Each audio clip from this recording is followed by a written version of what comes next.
Welcome back to Today in Rocket Science. I'm Adam Balkin. The American Museum of Natural History has one of the largest collections of artifacts in the world, but this summer it's been nurturing future leaders in tech. Stephanie Simon checks out how the museum is blazing a trail for the coders of tomorrow. Coding may not be the first thing that comes to mind when you think of a Museum of Natural History, but it's the focus for a group of girls here at the American Museum of Natural History in New York. I've always wanted to learn more about programming and coding. They were working on a visualization of how wildfires in California are affected by rainfall and temperature. It's an all-girls computer science workshop at the museum called Bridge Up STEM. Its goal? Get girls into science at an early age and close the gender gap in the STEM fields.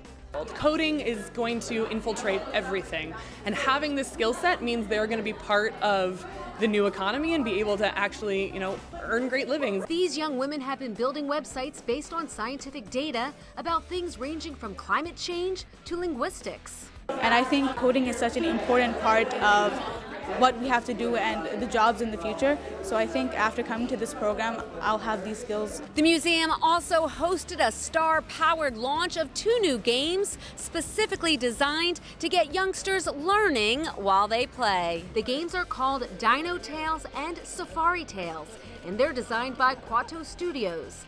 They're not teaching coding, but using tech to teach reading skills. Games are an unavoidable part of children's lives today, and so to make them that are sort of educationally based and promote their learning and literacy is very important. Any kind of game you play is inherently engaging, so learning's there, but the reality is that kids live in a digital world, they live on digital platforms. This is how they're going to learn. The apps are part of a growing trend of products to engage young people in STEM topics, fostering the STEM leaders of the future, one app at a time. For It Ain't Rocket Science, I'm Stephanie Simon. Not too far away at the New York Hall of Science in Queens, Girl Scouts, not much older than the Dino Tales players, aren't just consuming the technology, they're creating it. Our Clodagh McGowan joins them. Loriana Donovan doesn't have a driver's license yet, but the 16-year-old is developing an app that could make it easier for city drivers to find a parking spot. We spent hours and hours just programming and making the idea and researching. Donovan is a Girl Scout. She's spent the past 3 weeks at the New York Hall of Science with the Girl Scout Leadership Institute, working with her team on the app. The institute focuses on science, technology, engineering, and math, or STEM skills like programming, coding, and circuitry. Eventually, all of us are going to know how to program, so I feel like if we know it now, then we'll have the tools that in the future we won't have to go back to school and search for a job. We will already say, hey, I know how to program. 50 Girl Scouts from all across the city put those skills to use. The design of our app, we believe, is reasonably clear. The teens took part in Pitch Fest, an event where they had 5 minutes to sell their apps to a panel of digital media experts. I was truly impressed. Phenomenal group of ladies who talked about really tough topics and used technology to kind of bring those topics to life and how people could make change. The Girl Scout Leadership Institute came into existence about 5 years ago to encourage more young women to explore careers in the STEM fields. We found that girls really are interested in STEM, but they are afraid of it. They're getting negative messages in school about their abilities in math and science. They don't see a lot of women in the field. But that sentiment appears to be quickly changing.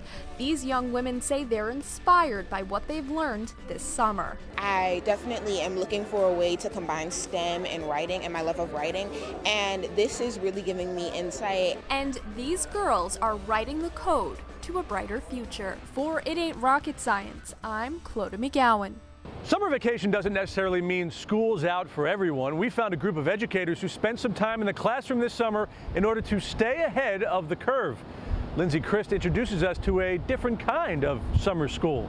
These teachers are usually the ones leading the lesson, but in this classroom, the tables are turned. I got a chance to see how my students feel in the class, and sometimes they're like, I don't get this.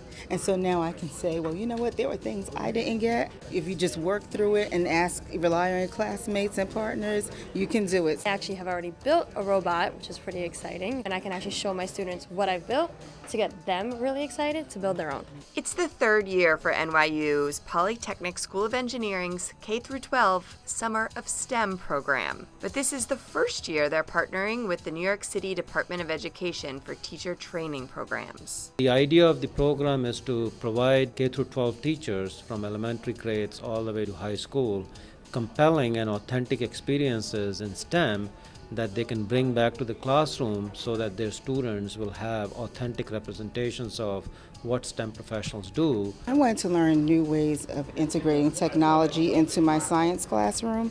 I want to open up opportunities for students to the world of engineering. I thought this would be an amazing opportunity to be able to teach my 12th graders some more STEM activities. Teachers attend the workshops and learn different ways of bringing STEM back into the classroom. The Summer of STEM program reaches more than 1,000 students and teachers across New York City. In STEM we build things, so I think it's a way to create a better society and make our lives better, of course. The goals for me would be to improve as an educator, to bring more technology into the classroom, prepare them for the real world. If you want to get a job, you really have to know technology.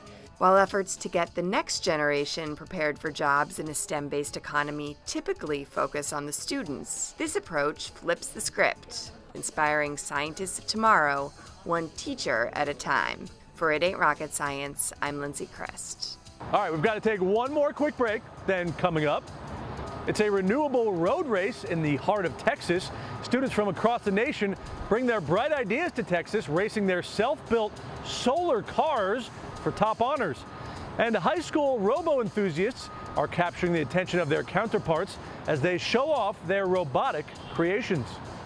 To find hands-on science, technology, engineering, and math opportunities in your community, visit theconnectory.org, made possible by Time Warner Cable's Connect a Million Minds.